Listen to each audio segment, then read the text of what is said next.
Está no ar, vai começar. Sai desse banheiro! Só não esquece de limpar. Tire as crianças da sala! Tranque o leão na jaula! Pânico! Microfone ligado, convidado sentado. Ouve essa merda, senão nós tá desempregado. Pânico! Um programa tão sensacional. Sucesso até no canavial. Nós ouve mesmo. Olá, meus amores, tudo bem com vocês? Estamos de volta aqui na programação da Jovem Pan para todo o Brasil. Não temos Robert hoje. Seninha, o que teria acontecido com Robert? Não sei, acho que ele não se programou direito. Seninha, eu quero as informações da ponte. A ponte que caiu, Seninha. Aqui o pessoal agora tá quebrando na cabeça pra poder... Imitação da CT, o apito da CT. O guarda. Boa, Cena, encerre o jornal. Camisa do Tele Santana, Cena, você tá. Quase isso. Palavras de otimismo com o bebê gigante. Só o Cena das bolas. Camisa do Projeto Tamar. Bonita camisa, Cena. Tele Santana. Bolo do Tele. É do PT, tá de vermelho. Não é vermelho, não. Vem aqui só porque essa coisa é elegante. Tem umas bonitas guardadas. Recife, eu amo Olinda. Ele tem umas dessas. Boa, Seninha. Vamos trabalhar ou não temos um pensamento? Realmente, pessoal que... Quem tá no trânsito? É que saiba refletir os seus caminhos, porque se você errar, não volta mais. Exatamente. Pense bem antes de escolher, não é isso, Cena? Boa. Convida! Quem você convidou, convida! Muito bem, hoje nós teremos aqui uma presença encantadora, uma presença importante. A maior votação para o Senado por São Paulo. Policial militar, foi deputado estadual e federal por São Paulo. É isso, Cena? Isso mesmo. Quem é? Eu quero saber hoje, Seninha, Hoje será com a voz de Silvio Santos, quem estará hoje no programa, Pânico? Major Olímpio. Aê, Major Olímpio hoje. As mulheres da lei. Muito bem, meus amores, vamos trabalhar, Seninha? Vamos trabalhar ou você não tá afim de trabalhar? Sempre motivado. Muito bem, então, senhoras e senhores, aqui está ele. Ele obteve a maior votação para o Senado por São Paulo pelo PSL. Policial militar, já foi deputado estadual, foi deputado federal por São Paulo. Aqui está, senhoras e senhores, o Major Olímpio. Major Olímpio, o homem que aposentou o Suplicy. Boa. Se aposentou o Suplicy mesmo, Major? Olha, a população de São Paulo que me deu uma força aí, já tinha passado. Quase o que ele momento volta, hein, ô Major?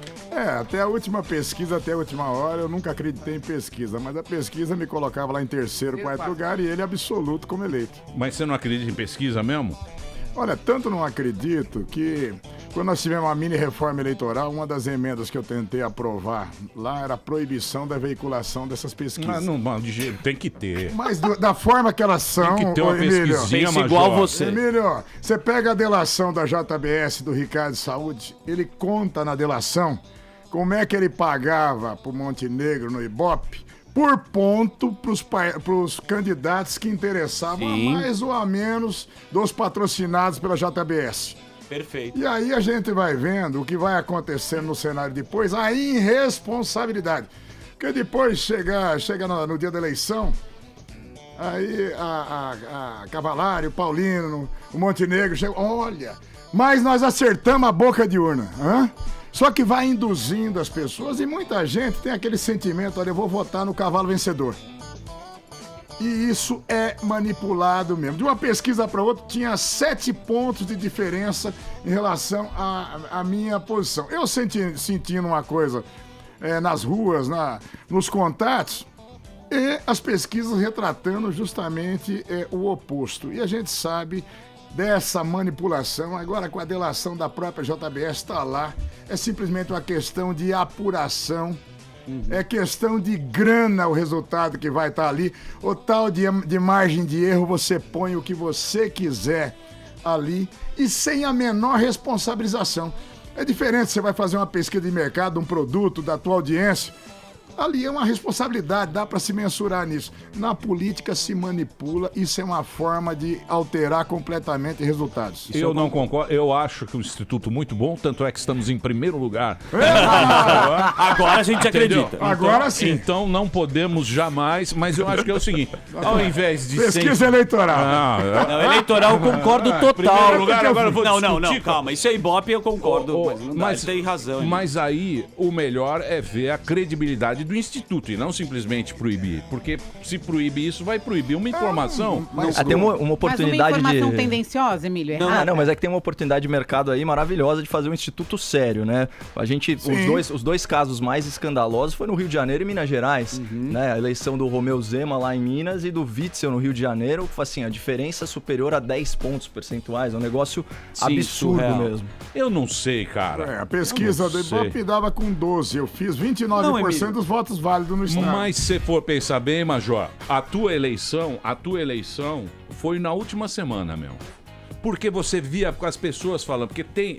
Nisso aí você vê que é a intenção de voto, que é o cara que vai lá e vai votar. No final da eleição, quando o cara fala, puta, quem eu vou votar? Aí todo mundo fala, pô, quem eu vou votar? Era Gabrilli, vou votar no Major. O Major tem chance de derrubar o Suplicy. Então Toda eu aquela vou nele. engenharia do voto.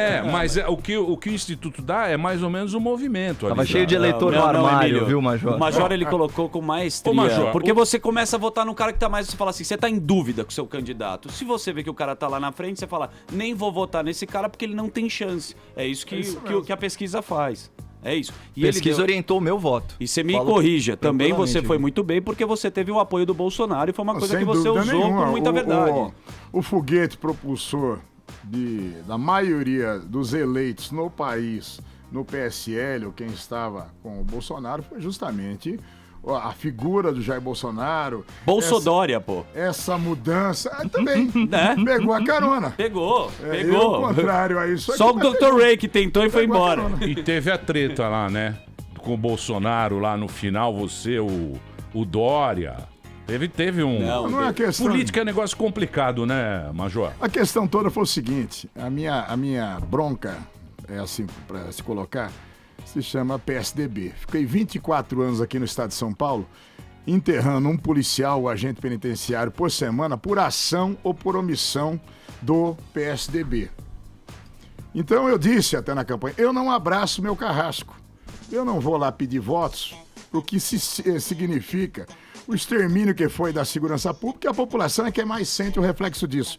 Eu estava na ativa em 2006, quando tiveram os ataques do PCC. E eu fui o cara que saiu afirmando, dizendo, houve um acordo de governo, sim, para cessar as agressões naquele momento, e o Estado se dobrou, como está dobrado até hoje, diante do PCC. Nós estamos agora para fazer a movimentação do Marcoli de presos na penitenciária em Presidente Venceslau, e todo mundo vacilando, não tira, o Ministério Público dizendo tem que tirar. A Secretaria de Administração Penitenciária falando tem que tirar. Os caras com plano de fuga, que o Fuminho, líder do PCC que está na Bolívia, gastando 100 milhões de reais, 100 milhões de reais, não tô me equivocando não, para fazer uma fuga usando 2 aeronaves, lança granada por foguetes, coisa que você vê no filme do Rambo. Caraca.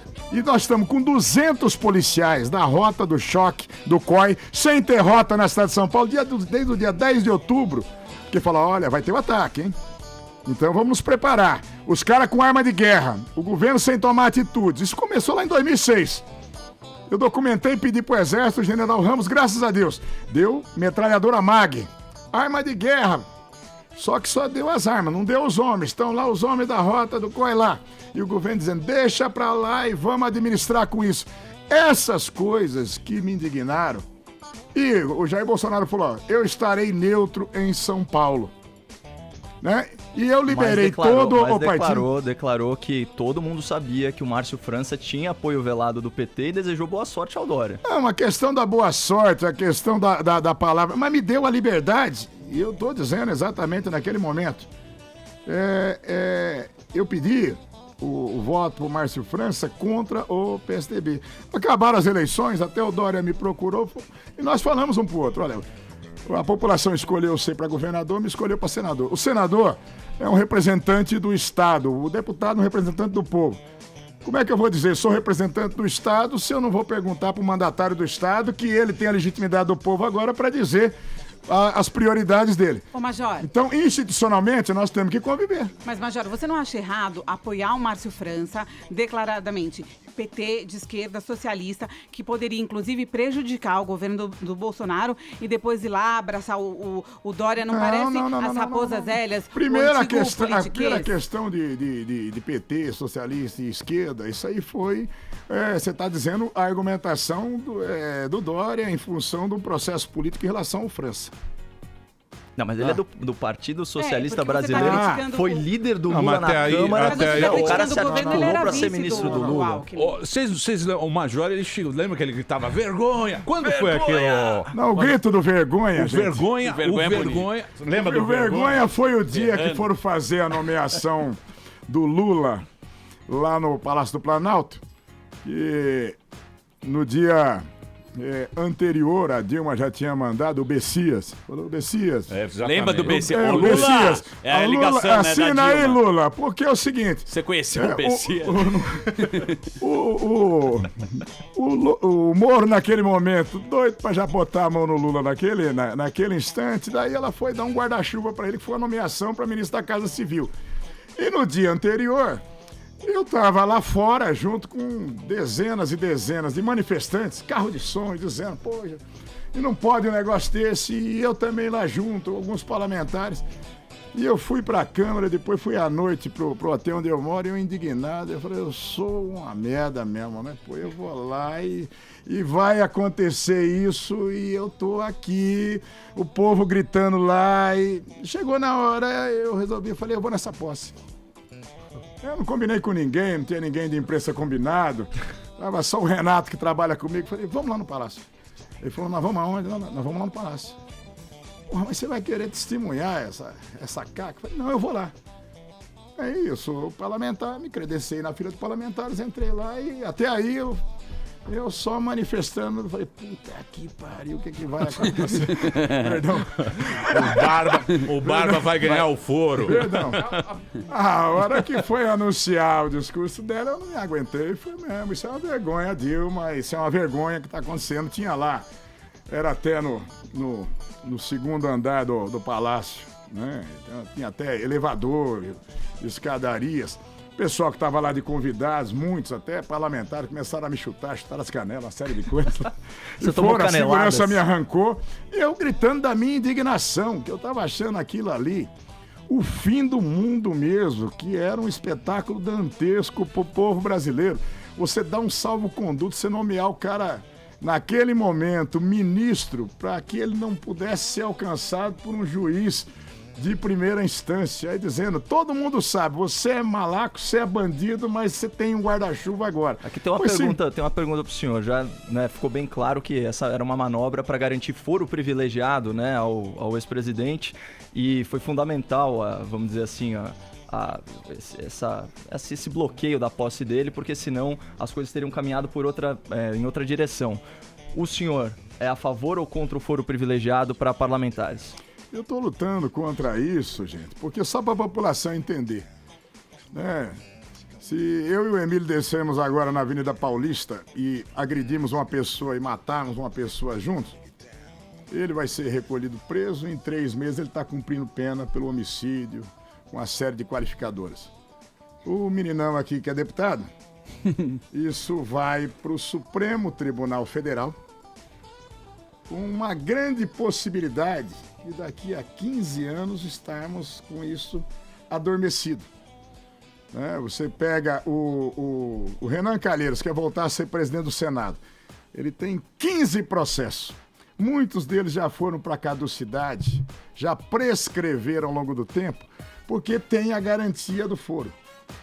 Então, o foro ele existia exatamente para que no exercício do mandato tivesse a opinião, a fala, a manifestação de voto preservada. Houve uma distorção completa em relação a isso e nós já tivemos gente que acabou renunciando do mandato que tinha de senador, se candidatou no estado de origem, o Azeredo, do PSDB, que foi governador de Minas, para se safar aqui do foro especial, para voltar para a primeira instância, para depois voltar para o exercício de mandato, vai fazendo essas chicanas para poder manobra, né? Se safar da justiça. Então, isso não é pertinente.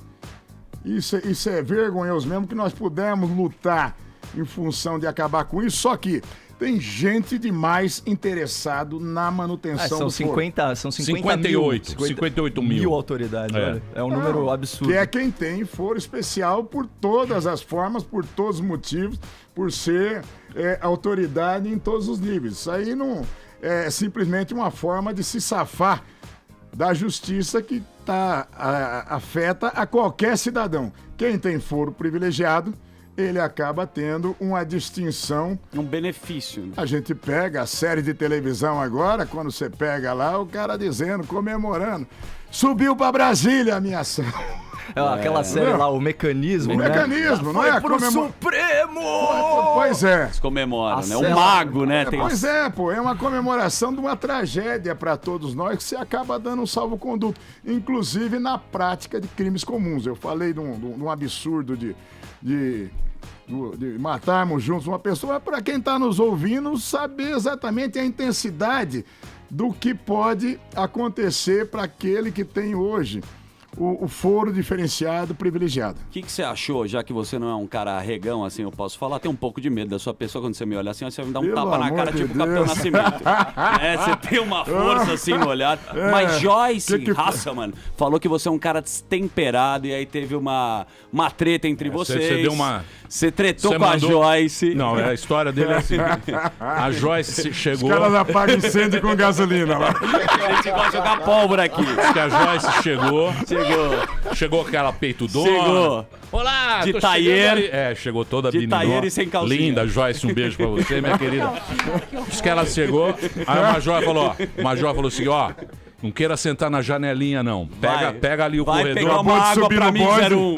Vem subir no bonde agora aqui. Vai lá. Foi isso mesmo? Baixa a cabeça. Você falou, não chega, que queira chegar. Não mexa na minha gaveta. Não é isso não. Isso aí é sim. É sim, Major. Existem desavenças em partido político, até por isso chama partido, senão chamava tudo junto.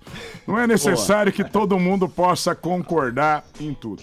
Houve alguns desacertos, talvez mais produto da falta de uma conversa, talvez por iniciativa minha, ou talvez por dela, que acabou ganhando a mídia e fazendo uma confusão maior do que na verdade foi. Tanto que ela acabou sendo eleita, foi... Mas o que aconteceu de fato com vocês dois? Não, o que aconteceu... Houve um lançamento em Araçatuba de uma candidatura dela ao governo do estado. E o estatuto do partido é muito claro, que até para lançamento de candidaturas majoritárias, quem decide é a executiva nacional do partido. E eu disse que aquilo não tinha validade, porque mesmo eu, como presidente estadual do partido e com a executiva estadual, não tinha essa competência de fazê-lo. Aí, logicamente, se criou um ruído grande em relação a isso, dizendo que eu estava sendo preconceituoso, etc. O cara é milico, com ele é na Ordem Unida. Não era nada disso, não. Simplesmente uma questão que acabou se esclarecendo. Ela deu uma doreada. Agora deixa eu perguntar um negócio pra você, Major. Com relação a apoiar o Dória, é absolutamente normal, legítimo. Eu liberei todos os quadros do partido para terem a sua opção. Então aí não teve encrenca, não. Ô, Major, deixa eu perguntar um negócio pro senhor agora aqui, porque o senhor já foi senador agora, foi eleito por São Paulo, a maior votação pro Senado aqui por São Paulo, mas já foi deputado estadual, federal, já tá há muitos anos aí. Eu não sei quem estava aqui no programa e a gente estava conversando, ele falou, essa turma que está chegando lá, eles estão chegando com muito sangue no olho e não é assim que o negócio funciona, porque mudou muita gente, chegou muita gente nova ali. Você acha que é isso? Quanto tempo vai ter para a turma poder entender como é que funciona o negócio lá, né? Porque não parece ser tão simples como é. O filósofo Venceslau está na minha terra diz que pato novo não mergulha fundo, né? Boa. Então, você vai aprendendo. O patinho só dá aquela mergulhadinha.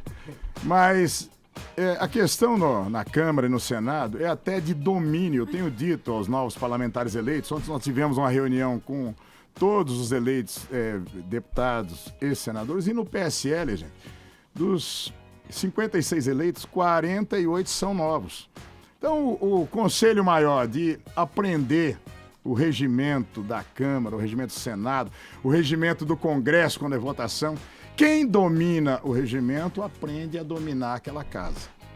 Todos nós chegamos no dito baixo clero, né? Então, você tem que ir aprendendo, se colocando. E eu estou dizendo, para o PSL, a expectativa que se criou em torno do Jair Bolsonaro, dessa perspectiva de mudança, ninguém vai ter tempo de ser calouro. No início vão querer 100%. Então, por isso nós estamos promovendo essas reuniões. Vamos ter cursos agora. A semana que vem eu vou estar fazendo um curso lá no Senado, de todas as funções do Senado. O cara fala, pô, você já foi deputado estadual 2 vezes, federal, o que tem de diferente? Eu preciso conhecer desde o primeiro instante o que está se passando. Porque muitas vezes, e uma boa parte dos parlamentares, acabam vivendo naquela situação de não saber o que está acontecendo. Olham para o líder do partido, o cara fala, ó, vota assim, aperta assim. Aperta assim no quê? Hã? Não interessa, cara, aperta assim. Ou presta atenção no líder do governo. O que é que o líder do governo está falando? Ah, é isso? Não quer saber se está falando de educação, saúde, transporte, o destino do teu dinheiro. Então, isso é muito horrível. E uma boa parte do parlamento sofre dessa doença. Muitas vezes até da preguiça mental. Então, o que a gente sempre tem dito para as pessoas, domina. E vai, existe uma expectativa muito grande, nós temos transformações muito grandes, votações muito importantes. Agora, para poder andar nos corredores ali, saber andar sozinho, se conduzir, pelo menos uns 3 meses. Ô, senador. Isso é necessário. Só para trazer um número, são 47% de patos novos, né, na Câmara. Não é. Não, mais, foi mais, passou, né, 52, 52, né? mas... Tá raposa velha porque ainda, agora, né? ô Major, porque agora, pô, você vê, né? Agora a população, ela tá... Eleição é esperança, né? Sem dúvida. É esperança. É um impulso religioso, que a gente tem a esperança e tal, que vai mudar o negócio. E tem a frase do Homem-Aranha, né? Com grande poder vem grande responsabilidade. Você não tem de olho, né? E tem uma coisa. A semana passada votaram lá no Senado o aumento dos ministros do Supremo. No dia seguinte as pessoas estavam, o Bolsonaro deixou isso aí. O Bolsonaro só vai tomar posse dia 1º de janeiro. Agora tá na mão do Temer lá. O que você acha que ele vai fazer, o Temer? Você que conhece o homem. Olha, eu acho que ele não vai vetar, não. Ele vai sancionar isso, lamentavelmente. Vai regar, né? Vai regar. Lamentavelmente para o povo brasileiro. Ele precisa fazer uma mediazinha com o judiciário, né? Eu digo que todos têm que ter bom salário no serviço público, mais ainda, mas no momento, a desgraça que nós estamos vivendo em relação ao orçamento, porque esses 16% aí pro Supremo, ele tem um efeito em cascata que ele vai atingir todos os juízes do país em todas as instâncias. Por consequência, o Ministério Público também. Na mesma corrida, o Legislativo não vai ficar dizendo, não, nós vamos nos resignar. Vai aumentar o mesmo percentual lá no Congresso, aqui na Assembleia Legislativa e nos Legislativos. Tá dizendo que o salário não pode ser maior, tem que ser só 75%, vai aumentar 16%. Aumenta para todo mundo. Só para os municípios, o impacto disso dá 2 bi o ano que vem. O impacto total dá uns 6 bilhões. Com todo respeito ao judiciário, às suas lideranças, mas dizer, olha, nós estamos permutando, estamos trocando o auxílio moradia por isso. O auxílio moradia, ele acabando, se acabar, porque também o Supremo está dizendo, nós só acabamos com o auxílio moradia, Temer, na hora que você sancionar lá. E se acabar, ele só está impactando, diminuindo o tamanho do buraco em 12% do buraco gerado com esse aumento. Então, a nossa expectativa seria o Michel Temer fazer o veto disso mesmo. Num final de temporada dele, eu não acredito que ele vai fazer isso. torço para que faça. Se fizer, eu bato palma. Falando em bilhões, eu tenho uma pergunta aí também de orçamento. Ó, a gente falou, né, que esse aumento do judiciário, impacto de 6 bilhões. Se pegar junto com os políticos, efeito em cascata, dá uns 8. Esse do auxílio moradia que o senhor falou, 1,5 bilhão. Só pra você ter uma ideia, Emílio, déficit da Previdência em setembro, 30 bilhões. Isso é equivalente ao orçamento anual do Bolsa Família. Reforma da Previdência. Major? Olha, nós vamos ter... A reforma da Previdência é uma necessidade. Entretanto, o relatório que foi produzido da PEC 287, a PEC da Previdência, do jeito que ele está, ele não passava em março, quando foi usado de pano de fundo a intervenção no Rio de Janeiro, porque a intervenção no Rio de Janeiro, aquilo ali foi só uma cortina. O governo ia perder a votação. Deu uma miguelada, né? Aquilo foi a Leite Maia, me dê motivo. Pirotecnia. Então, não foi pela necessidade e o desespero que está no Rio de Janeiro. Até porque lá nós fizemos uma meia intervenção, que eu disse até no plenário naquele dia. A intervenção é como gravidez, não tem mulher meio grávida. Então não tá, não tem meia intervenção.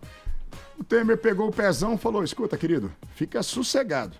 A chave do cofre da fazenda continua com você. Fica sossegado. Nós só vamos tirar essa encrenca de segurança e sistema prisional. Vamos jogar na mão de um general vibrador, um cara correto. Se der certo, fomos nós. Se der errado, foi ele. Então foi isso que aconteceu naquele momento. Então tem que se ter uma discussão. Acabou se falando, vamos ver o que dá para votar da Previdência desse ano. Gente... com metade da Câmara sem conseguir se eleger, 85% do Senado que não se renovou, os caras indo embora, você tentar dizer até o 22 de dezembro nós vamos destacar pelo menos alguns itens e votar, é brincadeira. Pelo pouco que eu conheço ali, é impossível que isso aconteça. Mas nós vamos ter que ter um processo aí, estancar a sangria da Previdência, cobrar efetivamente, fazer uma auditoria para valer. Não adianta, a gente solta aquelas relações, os 500 maiores devedores da Previdência. E daí, como é que estão as execuções em função disso? Quanto é a recuperação do dinheiro em função disso? Então nós temos que fazer, sim, essa avaliação. Né? Você falou até do Bolsa Família. Uma avaliação que foi feita nos últimos 2 anos, já se identificou 500 mil de fraudes no Bolsa Família, 500 mil.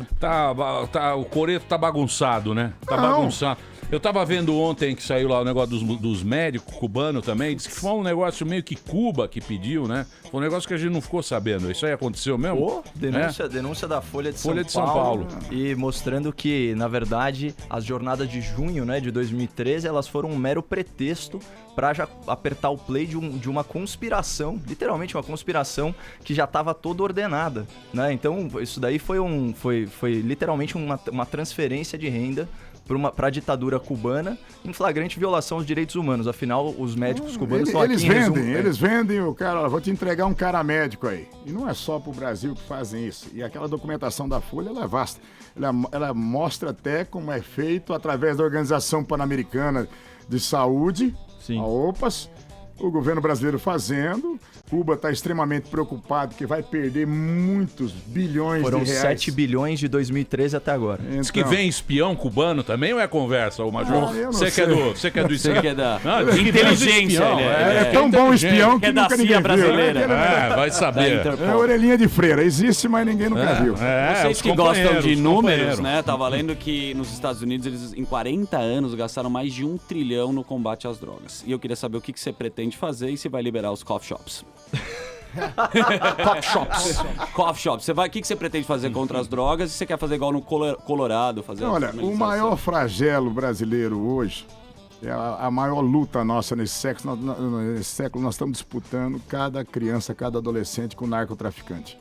Eu sou frontalmente contrário à descriminalização do comércio, da venda, do consumo da droga. O esforço do governo brasileiro nesse sentido vai ser justamente fazer um enfrentamento que tem que ser feito nas fronteiras, nos portos, nos aeroportos, e o enfrentamento com a inteligência, e isso vocês vão ver acontecer em relação também ao traficante. Não é só o colarinho branco, o dinheiro desviado da corrupção, que o Moro vai promover no Ministério a partir de agora e estando com a COAF junto. Porque é o seguinte... Estrangulamento financeiro, né? A grande coisa é a lavagem do dinheiro disso. Levantamento da Polícia de São Paulo e do Ministério Público mostram que o PCC, que hoje tem 10 mil filiados no estado de São Paulo, 30 mil no Brasil, ele tem um lucro de 16 milhões de reais por mês. Lucro! Quantas empresas no Brasil hoje têm lucro de 200 milhões? E aquele negócio, tem muita gente lavando esse dinheiro. Esse dinheiro não está dentro da cela dos presos, que são líderes. Estão presos há muitos anos. Então você ir em cima disso com inteligência, você tirar o dinheiro do traficante, da organização criminosa, é a forma de você fazer um enfrentamento em relação a isso. O Brasil hoje, de mero corredor de passagem de drogas que era, ele hoje é o segundo maior consumidor de cocaína no mundo. Tá? Isso é uma triste realidade, é o consumo da morte para os nossos filhos, para as nossas gerações. Então a minha responsabilidade como legislador, com exigência de penas maiores, de impulso de recursos para as forças de segurança em todos os níveis. Eu digo em todos os níveis, você chega no nível municipal. Nós não podemos admitir, nós temos aqui um gueto no centro de São Paulo que nós chamamos de Cracolândia, que ali nós temos pessoas que precisam de tratamento. O dependente é uma questão de saúde, de você tratar. Agora, como é que aquela droga chega ali? Nós temos que impedir que ela chegue naquela intensidade. Por isso você tem que ter a estrutura pública permanente nisso. Não simples, olha, você quer fazer a operação e nós precisamos investir na estrutura. Mas não se gastaria menos? Fazer um break. Da polícia brasileira. Só acender um bong. Eu preciso só acender um bong aqui. Só dar um tapa e já Pelo vai. amor de Deus. É uma coisa rápida, vai pegar o isqueiro, É só pra gente ficar mais calmo. Então, é só pra dar uma acalmada no ambiente. Não. Aí, E agora, meu Deus? Agora. é o seguinte, o Major Olímpio tá aqui, o Instagram dele é @MajorOlímpio. A gente volta daqui a pouco, tem muita pergunta, tem bastante gente assistindo, ó. Tem muita gente assistindo. Hashtag Major Olímpio no Graças a Pânico. Deus. Hashtag Major Olímpio no Pânico. O que você quiser perguntar, mande aqui na hashtag, a gente passa aqui pro Major, tá hoje aqui no Pânico, na Jovem Pan. Pintar? Fácil. Retocar? Fácil também. Sebrae Digital com Marta Gabriel. E o assunto hoje é MVP, ou Mínimo Produto Viável. No século passado, o melhor método para se desenvolver um produto era planejar detalhadamente tudo antes de lançar. Por quê? 1. O ritmo de mudança era lento e quando o produto fosse lançado, o mercado provavelmente ainda era o mesmo. E 2. As possibilidades tecnológicas eram limitadas e caras, dificultando experiências e testes. Hoje, a situação é inversa. A velocidade de mudança é altíssima e se demorarmos para lançar um produto, ele provavelmente já estará obsoleto. Além disso, a tecnologia é cada vez mais barata e abundante, facilitando o desenvolvimento e testes. Assim, uma solução para vencer esses desafios é o MVP, que se refere à criação de um produto com funcionalidades mínimas capazes de permitir um teste de aceitação com o público, ou seja, um mínimo produto viável. O objetivo é aprender rapidamente com o cliente, identificando aspectos para fazer os ajustes necessários na evolução do produto, economizando tempo e recursos. No entanto, para testar um MVP, é necessário prototipar, ou seja, dar vida às ideias e colocá-las em prática. O protótipo é a versão do produto que pode ser usada para validarmos suas características e continuar o processo de evolução. E no seu negócio, o desenvolvimento de produtos está adequado para a era digital? Aqui é Marta Gabriel para o Sebrae Digital e saiba mais sobre o Dicionário da Transformação Digital em youtube.com/Sebrae.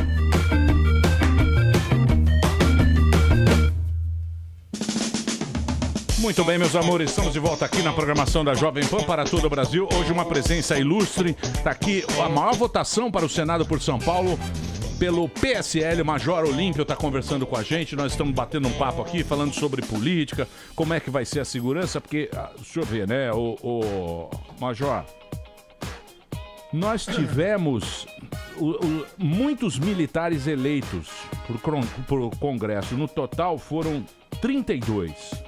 18 PM, 6 delegados, 3 policial rodoviário, 3 polícia federal, 3 rodoviário e 2 Forças Armadas. 32. Fora o frota, né? Forças Armadas foram 6. Oi? 6? Forças Armadas foram 6. É mais ou menos, é um número aproximado. Não, mais ou que ele menos tá dando. não. Eu não posso dar número aproximado. Eu tenho aqui a informação que foram 18 Tem que ver sua PM. fonte aí. Minha fonte é... Minha fonte. Gerson Camarote. 32. São 32, né? Sim. Vai melhorar a segurança ou tá longe disso? Eu tenho muita esperança que melhore. Não, porque... esperança não, não. é esperança.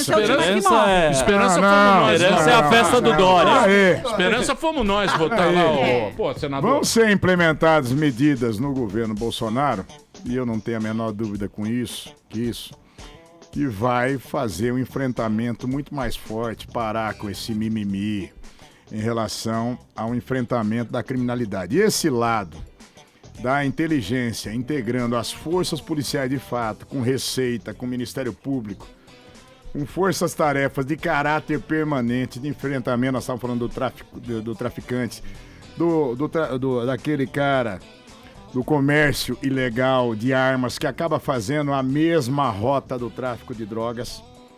Nós temos que fazer uma reestruturação das polícias brasileiras. Eu vou dizer uma coisa para vocês.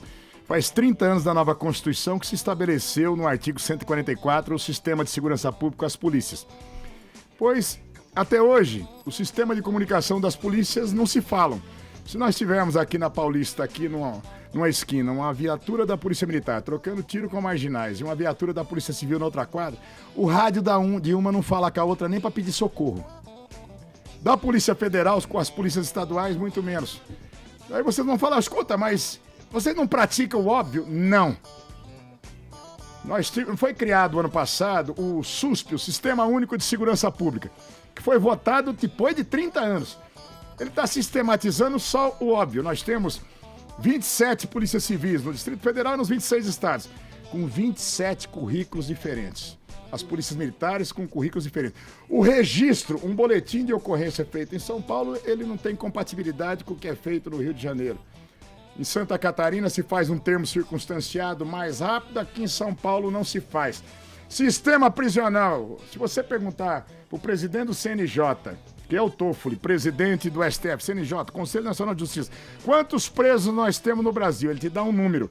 Se você perguntar para o presidente do Conselho Nacional do Ministério Público, ele te dá outro número. Você pergunta para o Departamento Penitenciário Nacional, ele te dá outro número. E a diferença de um com o outro dá uns 100 mil presos, Emílio. Eu fui da CPI dos presídios. 100 mil. Tem 16 estados que não informam para a União quantos presos tem. Lá no Rio Grande do Norte nós tivemos rebeliões, teve preso que foi picado, tocado fogo, derretido, que a família até hoje está reclamando o cara, e o Estado diz, ele não estava aqui, você não sabe se o cara existe ou não. Que absurdo. Então se dá uma diferença de 100 mil pessoas no sistema prisional. Mas isso também não é culpa da justiça, que é muito morosa? É culpa de todo mundo, da justiça, inclusive. Você tem 1/3 da população carcerária que não tem uma sentença ainda, são presos provisórios. Você tem que evoluir com uma série de coisas. Nós vamos ter que agir nas ações preventivas das polícias militares, das guardas municipais, na polícia judiciária, já na persecução criminal, no Ministério Público, na justiça para julgamento, sistema prisional e reinserção no contexto da sociedade. Se você não pegar esse chamado sistema de persecução criminal de ponta a ponta, você falar, eu resolvo só aqui na polícia ostensiva. Você não vai resolver porcaria nenhuma. Ele é sistêmico, você tem que agir. E o plano do governo Bolsonaro é para agir de forma sistêmica. Nós precisamos ter um pacto para valer com os governadores dos estados, que são os comandantes em chefes das forças policiais nos estados. Nós temos que ter a chamada verba carimbada para a segurança pública no orçamento, que você tem para a saúde e para a educação, mas você não tem ou não tinha até então para a segurança pública. Você tem que investir. Você pega aqui em São Paulo, a Polícia Civil de São Paulo, em 1993, nós tínhamos 32 milhões de habitantes e o efetivo da Polícia Civil, 39 mil homens e mulheres. Passado esse período, nós temos 45 milhões de habitantes no estado de São Paulo, crescendo 13 milhões de habitantes. E a Polícia Civil encolheu de 39 para 26 mil. É, porque ganha pouco. Ô, Major, me fala uma coisa. Claramente Por não tá exemplo, muito mais eficiente, por exemplo, eu sei que o policial... Lógico que você entende disso, você é major, pô. Só faltava não entender. O policial militar, o policial de São Paulo, ele reclama muito do governo, do Careca, do PSDB e tal. Eles reclamam muito disso. Mas, ao mesmo tempo, a gente parece que São Paulo é um dos estados mais seguros do Brasil. Ou não é bem assim? A gente tem essa impressão. Quem que tá falando? O que acontece nisso aí? Olha, nós temos uma força policial grande, mas nós temos um estado com 45 milhões de habitantes, 23% da população brasileira. Quando se fez uma propaganda, tá aqui, eu eleito, tá lá, e a minha maior glória é ter arrebentado o Geraldo Alckmin, que era o maior carrasco da segurança pública, né? E dizia, eu vou dizer para vocês, como já ele disse, olha, eu diminuí para menos que 10 homicídios para cada grupo de 100 mil habitantes. Por quê? Aqui em São Paulo não se registram como homicídios, né, a lesão corporal seguida de morte. Então o Major Olímpio sai agora na esquina e é baleado. Ele é socorrido pro PS Vergueiro. Vai morrer daqui a uma semana. Aquela morte não existe na estatística, mas foi uma lesão. Porra. É o Miguel? Não, é o Miguel. Você tortura o Só que número. é o Miguel oficial. Latrocínio. Por ser um crime patrimonial. O cara foi pra roubar e matou. Ele não é contada... Aquela morte não existiu. Aquela família não chorou pela estatística de São Paulo. Quando você põe as mortes dos latrocínios, quando você põe as lesões corporais seguidas de morte... E uma outra coisa... Não são registrados como mortes no estado de São Paulo as mortes em ocorrências e intervenções policiais. Se a Polícia Civil, a Polícia Militar, a Guarda Municipal matarem em confronto 800 caras num ano no estado, esses 800 não estão nesses registros de homicídios. Porque na hora que você coloca esses casos, São Paulo sai de 8,9 que é divulgado e vai para 20,9. É melhor ainda que o restante, que a média do Brasil, que está em 30,9 homicídios para cada grupo de 100 mil habitantes. Nós temos a Polícia Militar estruturada nos 645 municípios. Está bem estruturada? Não, porque toda vez que a gente diz, às vezes as pessoas falam, puxa vida, você tem programas policiais, mas a Rota fez um flagrante aqui, o DEI que prendeu. Toda vez que a gente comemora um flagrante, a sociedade, nós já falhamos, já aconteceu o crime. Então, o que nós temos que nos organizar de fato é de estarmos presentes para que não aconteça. O flagrante já é uma perda do Estado e da sociedade. Só que hoje nós temos uma força que ela está subdimensionada. A força do crime é maior no estado de São Paulo, como no Brasil todo, do que a condição do Estado. Ô, Major, estrutura mesmo, é estrutura. Mas aí, para acabar com esses índices que são números de guerra, a gente não teria que investir em educação, em emprego, para que a sociedade não ficasse tão à margem da criminalidade? A educação não é um caminho, Paulinha. Ela é o único caminho para uma sociedade. Só que ela acontece a médio e longo prazo. Né? Agora, e quando você tem a educação funcionando para valer, você tem um menor investimento na estrutura de segurança pública, obviamente. Tá? Só que nós temos que estancar a hemorragia. Né? Nós temos um país hoje que os registros oficiais deram 67 mil mortes, pessoas executadas no Brasil, 67 mil em 2017. Tô ficando com medo, Major. Mas eu tô meio assustada. Não, espera que você vai ficar com mais medo. Ai, meu Só Deus. que nós temos 60 mil pessoas desaparecidas no Brasil, que pelo menos metade dessas pessoas foram executadas, foram enterradas como indigentes. É melhor não sair de casa, é isso? Então nós chegamos quase a 100 mil pessoas executadas no nosso Brasil por ano. Não existe guerra entre conflito entre nações. Mas me fala uma coisa, por exemplo, lá no Peru, lembra os corintianos que ficaram presos lá? Foi no Peru, não foi? Bolívia. Bolívia, foi Bolívia. Onde foi, Seninha? Foi em Oruro, foi aquele caso Do Rojão. Do Rojão. Porra, os caras não saíam da cadeia. O que acontece? E o Peru também não é nenhum exemplo Bolívia, de... Não, a Bolívia também não é nenhum exemplo de país desenvolvido. É melhor ir pra tá? onde, hein? Por que lá é o que aqui é mais mole, a justiça é mais mole, o cara vai, ele assina um negócio ali, ele sai fora. O cara que comete um delito, ele sabe que ele não vai a justiça não vai agir ali? Infelizmente, nós temos um Código Penal que é de 1940, o Código de Processo Penal é de 41 e a Lei de Execuções Penais é de 84. Então nós precisamos ter uma lei mais adequada a esse contexto da sociedade para que o criminoso ele tenha o respeito e o medo do império da lei. Aqui no Brasil o crime compensa. A nossa estrutura hoje para elucidação de crimes, ela é horrível. De cada 100 roubos e furtos registrados no nosso país, só crime de autoria desconhecida, só 2% nós esclarecemos. E homicídio, Emílio, nós chegamos a 30%, sabe por quê? Porque nós também colocamos na estatística todas as ações de flagrante. Então o cara matou a mulher, o vizinho ligou pra polícia, a polícia militar chega lá, o cara tá com a faca na mão, sangue, a mulher tá no chão. Tá. Esse caso nós apresentamos estatisticamente como caso esclarecido. Major, você podia apresentar o Cidade Alerta, que olha. Opa! Eu já tô até aqui meio... Ô, Major, mas Coitado do Batman. Então, mas isso aí Senhor. também. Isso aí também os caras têm medo. Que é o quê? Você tá falando que 3% o cara roubar um iPhone. Sim, Emílio, homicídio é 6%. Gente, Homicídio. nem na guerra morre tanta gente. Ó, Não, é verdade. Não, Você é não tem sério, guerra número de convencional guerra. com tantas mortes como no Brasil. A estatística é o seguinte, o cara, estatisticamente, o cara precisa matar Talento. 20 vezes pra ser pego. Porque é 5% de elucidação. Não, 20%. Então você aí precisa matar 5 vezes para... Só 5 aqui em São Paulo, né? Mas no Brasil, eu tenho uma pergunta, já que a gente tá falando de segurança pública. Vai Mas ser vamos falar de difícil, coisa hein? alegre, gente, vamos pelo não. amor de Deus. E Réveillon, vai passar onde, Major? Conta alguma coisa Esse é o Réveillon em engraçada, Floripa, não tem não. uma piada pra contar, pra dar uma... Réveillon na Ilha Bela.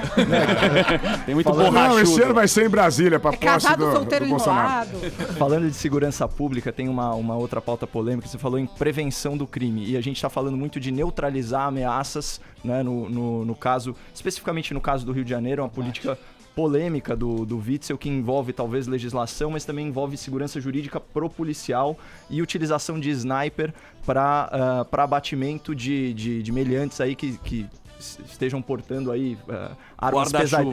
Guarda-chuvas, excelente colocação, armas pesadas. O que o senhor acha disso? Bom, o que eu sempre ensinei aos meus policiais, fui instrutor de armas 25 anos, e eu sempre disse da responsabilidade do agente público que ele está armado em defesa da sociedade, e sempre disse para eles, aprendam uma coisa, não existe terceirização de bunda na hora de sentar no banco dos réus. Muito cuidado e muita responsabilidade nos momentos de debates políticos. Muitas vezes você tem uma coisa, olha, eu vou botar o sniper dando tiro na cabecinha.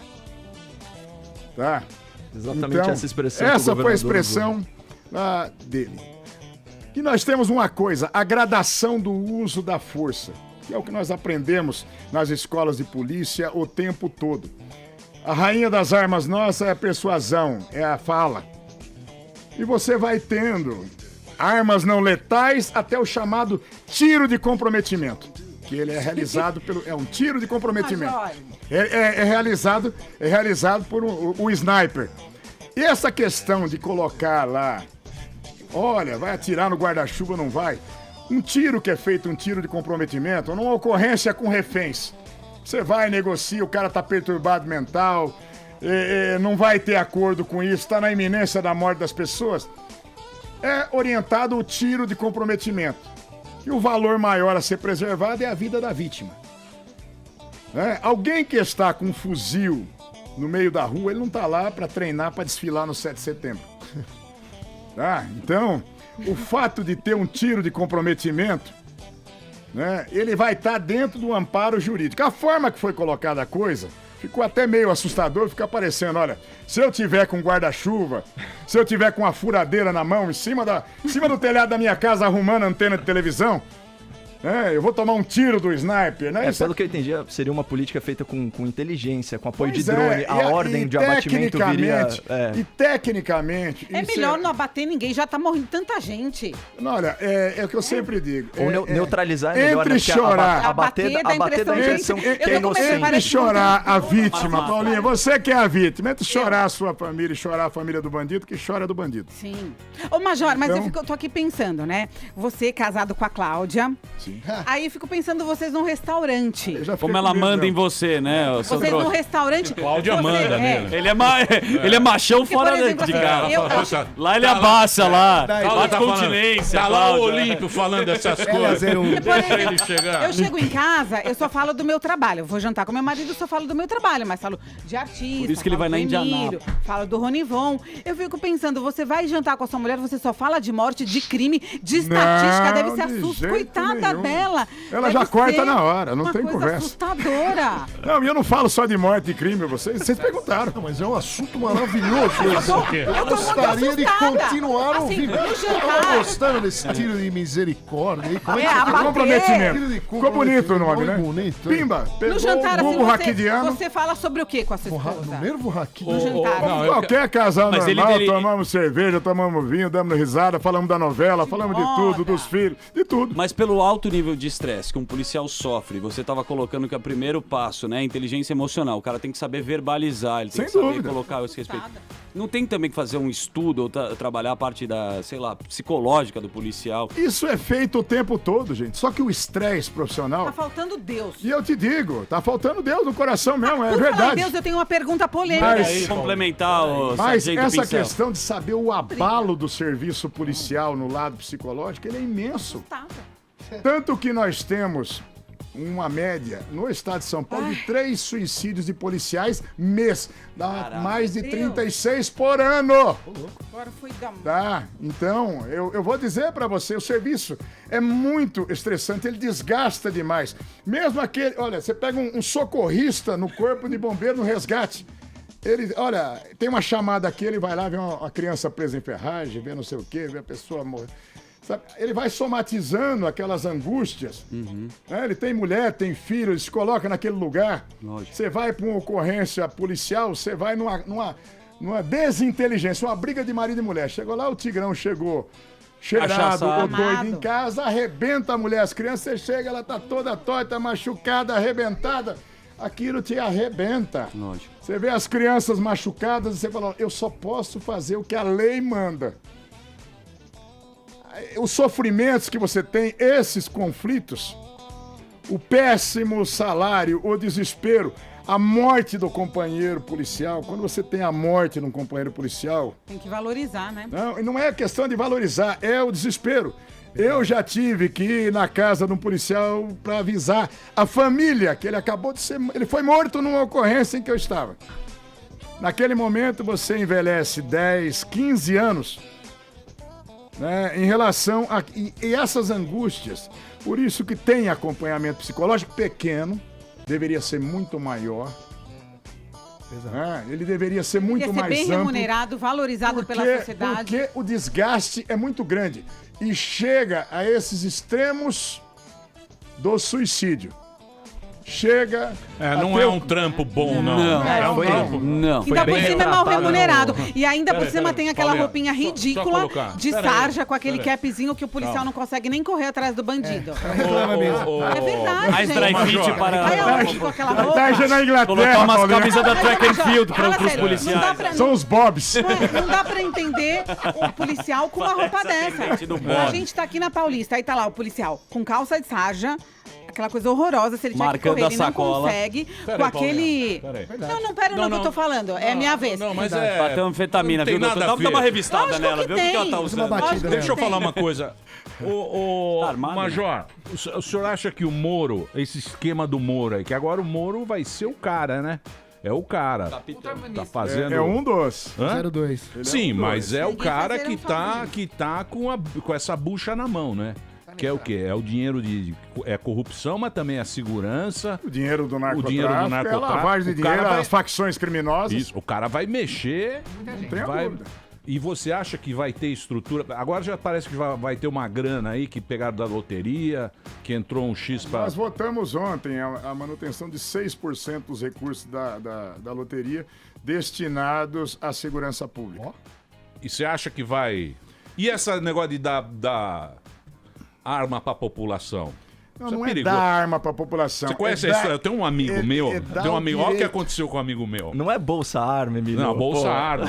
Cada um com o seu 38 na cinta. Eba. E uma bala.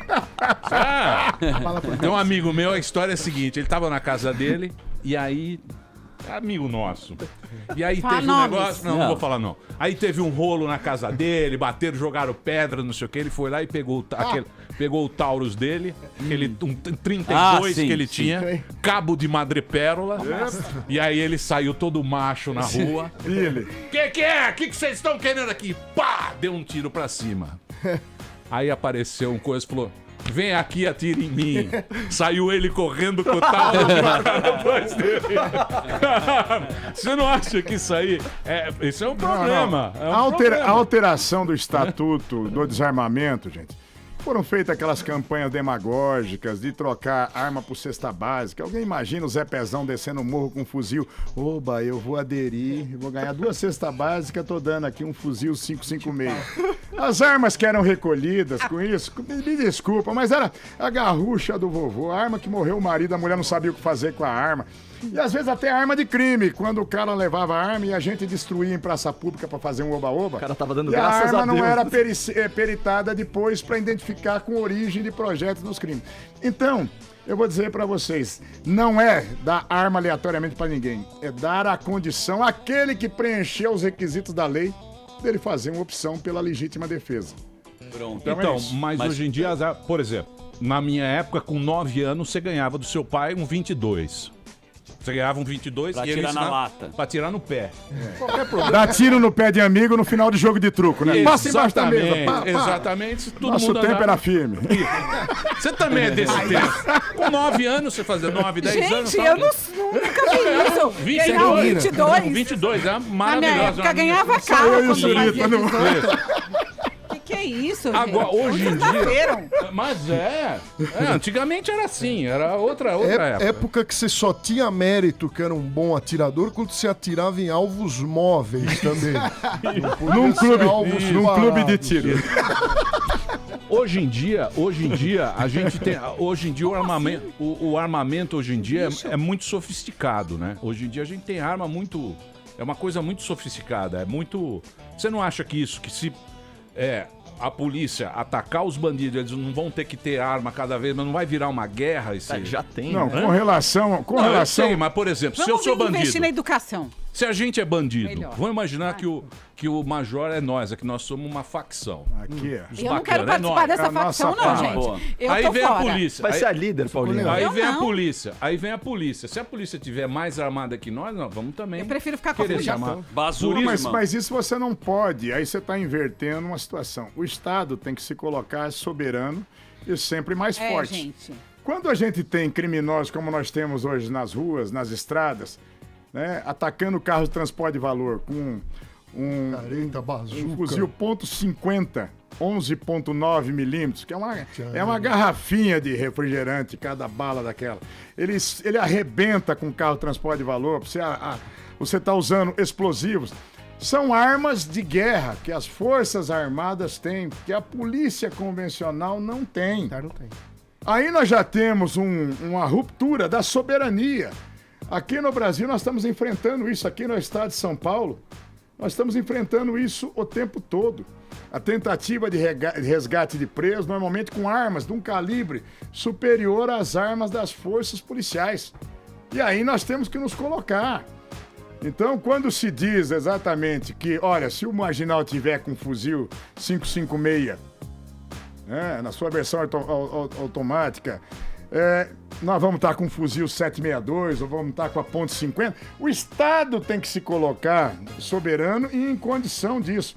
Quando você está falando da legítima defesa para o cidadão, você tem restrição de calibres, aos calibres permitidos, você tem que preencher os requisitos da lei. Não adianta você fazer o que fizeram na lei proibindo, só tirar a condição do cidadão de bem.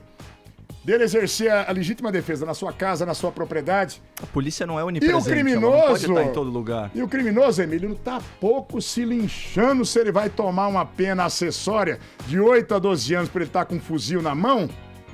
Se ele tá indo para um latrocínio, ele vai, explode um carro de transporte de valor com 4 pais de família dentro, mata os 4, que vai dar uma pena de 30 anos, ele tá lá preocupado se vai ter uma peninha acessória de 8. Então, nós temos que nos colocar mais fortes e soberanos, a força do Estado tem que ser maior, a polícia para o enfrentamento de fronteiras, para as quadrilhas organizadas, tem que ter, sim, integração de esforços. Nós temos que ter a Receita Federal atuando dentro da força policial. A Bíblia já diz, se você não tem cabra, não dá para você vender leite.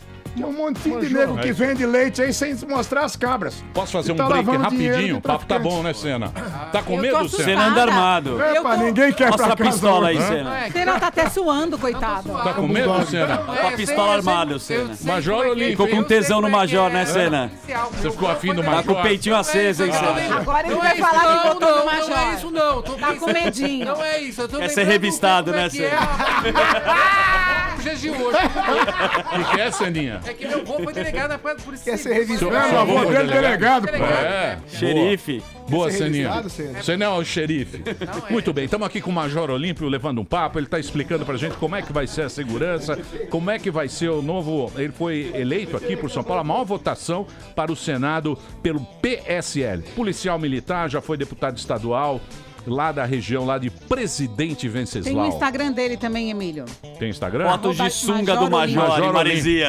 Lá no... Tem foto de sunga sua lá no Instagram. Sunga branca. Tem? Sunga branca. Sunga branca. Só com a pistola pra esquerda, né, Major? É isso aí. Pistola sempre pra esquerda. Sempre pra esquerda. Daqui a pouquinho a gente volta aqui na Jovem Pan. Major Olímpio. Muito bem, atenção, atenção. Se você está querendo comprar smartphone, preste atenção. Se você está querendo comprar smartphone, computador, eletrônicos, games ou hardware, hoje é sua chance de economizar. Olha a dica para você. O Kabum, que é o maior e-commerce de informática e eletrônicos da América Latina, está preparando o maior Black Friday da internet. São milhares de produtos com descontos reais que pode chegar a 80%. Eu disse 80%. Começa hoje, quinta-feira, a partir das 10 da noite. Hoje, quinta, a partir das 10 da noite, só entrar lá no site Kabum, com K, não é? www.kabum.com.br kabum.com.br, hoje a partir das 22 horas. Muito bem, estamos aqui hoje com a presença ilustre, o Major Olímpio está aqui, ele foi o senador mais votado de São Paulo, estamos espremendo ele aqui hoje. Eu tenho uma pergunta bomba, Estamos posso espremendo fazer? o senador para a gente saber como é que vai ser a segurança nos próximos 4 anos. Eu só vou fazer essa pergunta aqui da internet, que diz assim, que você se comprometeu com os católicos e se você não acha incoerente ficar abraçando maçons e prometendo levar os princípios da maçonaria para o Senado. Tá repreendido. De forma nenhuma, não existe a menor incompatibilidade da maçonaria com religião. Aliás, se você entrar numa loja maçônica, a primeira coisa que vai enxergar é uma Bíblia. Obrigado. Então, é desconhecimento em relação a isso e nada compromete a questão religiosa. Eu sou cristão católico. Eu sou grão-mestre. Em nada. Eu sou grão-mestre. Grão-mestre, joga no Google. Até porque são grão-mestre. Até porque são bons princípios. Vou falar uma coisa pra quando você. você fala homens livres e bons princípios, são esses princípios que a sociedade fala de civismo, de respeito, de família, de respeito à lei. Nada disso tem compatibilidade. Isso que eu queria falar com você, o Major, senador, né? E esse que é o negócio, né? Parece que hoje em dia ninguém mais respeita nada, virou meio uma coisa assim, meio... O que você acha que aconteceu com a turma? Impunidade. Peraí, deixa ele responder. Ai, que está bravo comigo, Emílio. Eu sei, eu pergunto Quer que eu pra chore? ele, Eu já tô com medo. Eu já tô com Não, medo. A questão, gente, começa exatamente no respeito da família, que nós fomos perdendo esse valor de respeito, né? De respeito ao pai, à mãe, ao irmão mais velho. Nós tínhamos um sentimento de respeito que tem que ser resgatado em relação aos profissionais da educação. Nós até brincávamos aqui, falar no meu tempo, que eu estudei só em escola pública. Olha, você vai para a diretoria, aquilo já dava um pavor de ter uma anotação, um bilhete que fosse para a mãe. Sabe? O olhar da dona Alaide, minha mãe, já era de arrebentar. O beliscão, então. Né? E a gente tinha alguns valores em relação a isso. Essa permissividade que nós acabamos tendo dentro do processo educacional, dos nossos valores em casa, porque no momento que você perde os valores na família, você vai perder realmente na escola, você vai perder os valores para a educação, para a vida. Hoje no estado de São Paulo, isso é estatística da própria Secretaria da Educação do Estado. Nós passamos de 730, em 2017, 730 registros de agressões em escola do Estado contra professores e funcionários de escola. Quando é que você faz um registro? Quando houve lesão. Só um safanão, só um empurrão, nem se registra mais. E mais, aí nós precisamos resgatar com as famílias como um todo. Se eu fosse chamado na diretoria e alguém falasse pra minha mãe, eu ainda ia tomar uma surra de chinelo em casa. Chinelo teleguiado. Havaiana de pau. Agora, acontece uma reprimenda hoje de um professor em relação a um aluno. O pai vai lá e quer quebrar o aluno de pau, quer tocar fogo na escola, quer arrebentar. Eu fui comandante na região do Jardim Ângela como policial e eu tinha que colocar uma viatura às 22 horas para dar segurança para os professores até a Avenida Maior, na época, a M. Boimirim. Você tinha que ter a escolta para o carro dos professores. Porque, olha, isso aí tá me falando em me reprovar, não vai ser assim, não. Hoje, de você ter o indivíduo na escola e falando pro diretor, olha, eu vou continuar aqui é a minha boca e é aqui que eu vou distribuir. O drama hoje de quem tá dentro do processo educacional, você vai falar, poxa vida, mas é uma situação aguda, que ela tem que ser resgatada também, esses valores. Não é só pelo valor da força da polícia, é um processo como um todo, que passou-se a dizer, ou tem uma sensação no nosso país de impunidade realmente, de que o crime compensa. E você pode fazer uma coisa... Mas, por exemplo, tem um amigo meu, contar a história de um amigo meu. É você, esse seu amigo. Pera, eu vou contar a história do amigo meu. O amigo dele é bom. Tem um amigo meu, que tem um brother, brother dele, do mesmo bairro e tal, não sei o quê. Sei. Aí tava com ele na balada, tal, não sei o quê, falou, vamos dormir em casa. Paulo Você não tem como voltar, vamos dormir em casa. O amigo foi dormir na casa dele, dormiram lá tal. Ele acordou no outro dia, roubou o PlayStation do cara. O brother. O brother pegou que o PlayStation. amizades são essas, Emílio? Mas o brother é meio ladrão também. O brother levou o PlayStation dele, meteu na mochilinha e zarpou. Tem que ver o que ele fez. Aí eu pergunto, é um absurdo. Isso é um absurdo, porque é teu brother.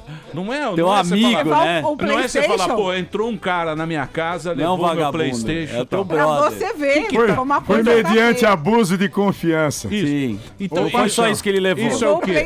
Era só ligar no bom de companhia. Isso é o quê, ô Major? O que é? É um cara muito folgado. Levou como pagamento? Não, levou. Foi pagamento, Emílio. Foi pagamento. Nada história, Emílio. Você tem que pagar o combinado. Aí é justo, né, Major? Aí vocês também. Você sabe. Vamos investigar. Vamos a fundo. Vamos investigar. Não vou entrar nesses detalhes. Liberou o baú. Você acha que tem. Você acha que tá errado aí? Não sei. Você ficou desconfiado da Abriu o história? cadeado, né, jeito Major? nenhum. Vale Não, tudo, né, meu? Não, vamos investigar a questão do furto. Você já sabe o que Tem aconteceu. alguma- Furto mediante Tem abuso. alguma coisa Furto estranha. mediante abuso de confiança. Não, porque E o amigo não foi atrás do peraí, PlayStation. peraí. O amigo não foi atrás do Foi PlayStation. pago. Deixa eu falar. Uma câmera direita. também, Emílio. Polícia sabe das Sabe. Olha, cirúrgico. A polícia, você chega com uma história lá. Fala, meu amigo. Olha lá, o polícia aqui, ele já. Ele quer saber quem que arrebentou o cadeado. Sacou o que seu amigo fez? Segundo tapa na mesa, eu fui fraco. Bom, esse cara é o Delari. Tá? Ai, meu Ô, Major. Eu não vou registrar mais nada. Não, Vamos já. deixar pra lá. Não precisa nem de BO, Major. Ele volta. Muito bem. Qual a diferença, Major? Você tá falando tanto entre o policial, a gente ter respeito ou medo? Ou precisa ter os dois? Não, com o policial, respeito. É isso, a gente, é uma grande luta nossa, que muitas vezes quer se pregar na figura do policial algo que deva se ter medo. Isso só facilita a vida do criminoso. Quando você começa a dizer para a população, ó, cuidado com o policial, a gente está dizendo justamente o contrário. Ao menor sentimento, qualquer preocupação, procure a polícia. Senão você vai cair na mão do miliciano, você vai cair na mão do marginal que vai te extorquir o resto da vida. Se a polícia tem nos seus quadros, muitas vezes pessoas, ou poucas vezes pessoas que mancham a imagem da polícia, quem prende o mau policial é o bom policial. O bom policial não quer o mau policial junto. Então essa questão de depuração permanente, né? Tanto que eu digo, o pior dos criminosos é o policial que muda de lado. Porque esse, até que seja identificado, ele provoca uma tragédia para uma família, para uma pessoa, para uma família, para um bairro, para uma cidade. Né? Agora, esse sentimento de respeito. Respeito ao que aquele cidadão ali está com o poder do Estado para te defender. Ele tem um compromisso de até morrer, se preciso for, na tua defesa, na defesa do seu patrimônio, do brinco de uma menina, de um celular. Então, esse sentimento do medo, o marginal, ele tem que ter medo da polícia mesmo, porque ele vai perder a liberdade. Se ele enfrentar, ele vai perder a vida. E eu sempre digo, abertamente, quem dá tiro na polícia pra matar, tem que tomar tiro pra morrer. Não tem conversa. Né? Agora, em relação ao cidadão, e a gente diz, o cidadão, respeito. Na dúvida, olha, se você tem um barulhinho no seu telhado, liga pro 90 mesmo. Pode falar, olha, aquilo ali, caiu um galinho. Não, pra você, aquela sensação de medo passou a ser a coisa mais importante na sua vida. Não me interessa se eu vou lá, se eu vou achar um ladrão ou não, ou se foi só uma manga que caiu no telhado. É a minha obrigação estar lá. E nós temos que passar à população sempre isso. Se você acha que você tem um policial que ele está desviado da função, você tem o disque de denúncia, você tem as corregedorias. Nós não deixamos barato esse tipo de coisa. Nós não queremos. Eu não quero estar num tiroteio e tomar um tiro nas costas do sujeito que está comigo, que está lá vendido para uma facção, está lá vendido. Então nós não queremos. O bom policial não quer. Agora, esse sentimento de passar muitas vezes, tenha medo da polícia, não tenha não. Na dúvida, vai até o policial. É esse que vai te dar a garantia. Você tá com medo de andar, você tá andando numa estrada, tá indo pra praia. Você fala, puxa vida, esse carro eu parei pra tomar um lanche, parei no posto, ele comigo. Teve a dúvida? Entra no posto da polícia rodoviária, fala, seu guarda, eu queria tomar um café aqui com o senhor, olha, dá uma olhada no que tá acontecendo, não custa. E ele vai, com toda a satisfação do mundo, ele vai averiguar as coisas, vai te garantir essa tranquilidade. Então, isso aonde a gente tem oportunidade, nós estamos sempre dizendo, confia na tua polícia. Você vai nos Estados Unidos, você entra um policial na lanchonete, as pessoas batem palma. É a valorização da figura. Na legislação americana, você tem estado americano que ele só tem a pena de morte numa circunstância, se o cara matar um policial, porque o cara paga por duas penas.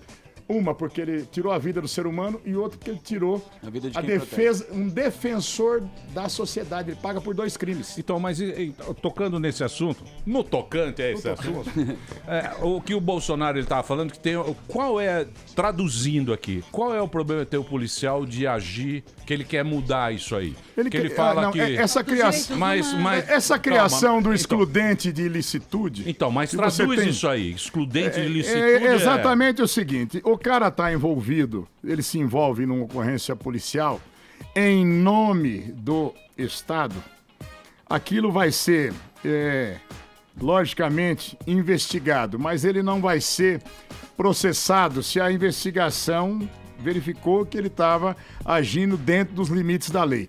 Aqui nós temos o policial hoje, eu tenho inúmeros companheiros que, agindo em nome do Estado em ocorrência policial, pagam um advogado 10, 15 anos até chegar ao julgamento, e a justiça disse, olha, realmente o senhor não cometeu isso. O policial já é extremamente, pessimamente remunerado, e a defesa dele, quem arca é ele. Então, esse excludente de licitude é dizendo, está agindo na função pública, na defesa do Estado, se verificou na apuração que ele não excedeu os limites da lei, ele não é processado. Emílio, tem um monte de vídeo viral, né? O Major já deve ter assistido, de supostos especialistas em direitos humanos recomendando que o policial só reaja se alvejado. Primeiro você toma disso que a gente tá né? falando, é segurança mas também policial. Não é, mas também é perigoso você ter uma polícia que não tenha limite. Não. É difícil. Carnificina infernal. Não, mas aí só o bandido pode Senão atirar? uma carnificina infernal. Deixa eu fazer uma pergunta. Eu não acredito. Pra se tirar o porte de arma, você precisa passar pelo psicotécnico. E eu não acredito muito no psicotécnico. Se eu consigo dirigir um carro e eu passei, eu acho que qualquer um passa. Então, eu tenho uma pergunta. Existem pessoas que compram armas e elas ficam a vida inteira, anos, esperando a oportunidade de usá-las. É só pra isso. Ela quer arrumar uma briga, né? Pra pegar e... Eu quero saber se o psicotécnico consegue identificar esses caras que ficam psicopata. anos esperando uma isca pra usar. O Estatuto do Desarmamento, ele traz que você tem que fazer a habilitação prática, você tem que fazer o curso, você faz uma prova, você é submetido a um teste psicológico. Nesse teste psicológico, você tem testes específicos que vão mensurar níveis de agressividade. Então, é possível, sim. Pro porte, né? Para o porte, são requisitos também exigidos hoje para posse, chamado porte domiciliar. Né? Então, você tem a condição, sim, de no exame psicológico, você identificar tendências. Tá?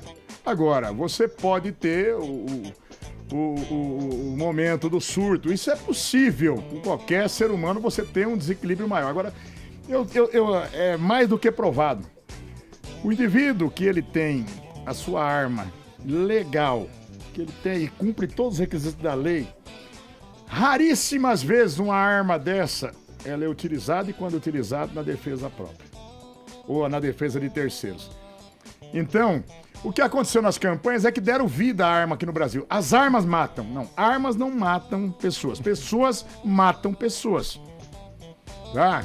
Então, quando você está falando em flexibilizar a condição para aquele que preencher os requisitos da lei, não é nada sem controle. Porque sem controle é o estado que nós temos. Nós temos 5 milhões de armas registradas no Brasil, inclusive as armas da segurança pública nesse número. E uma perspectiva que hajam 10 milhões de armas clandestinas. 2 vezes o número de armas registradas. Porque é o que eu estou dizendo, o marginal está pouco se linchando, ele continua armado.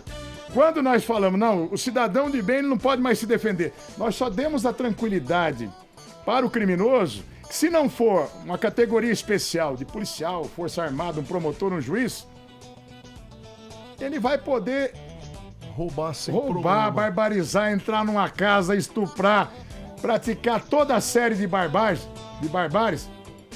e ele não vai ser molestado de jeito nenhum.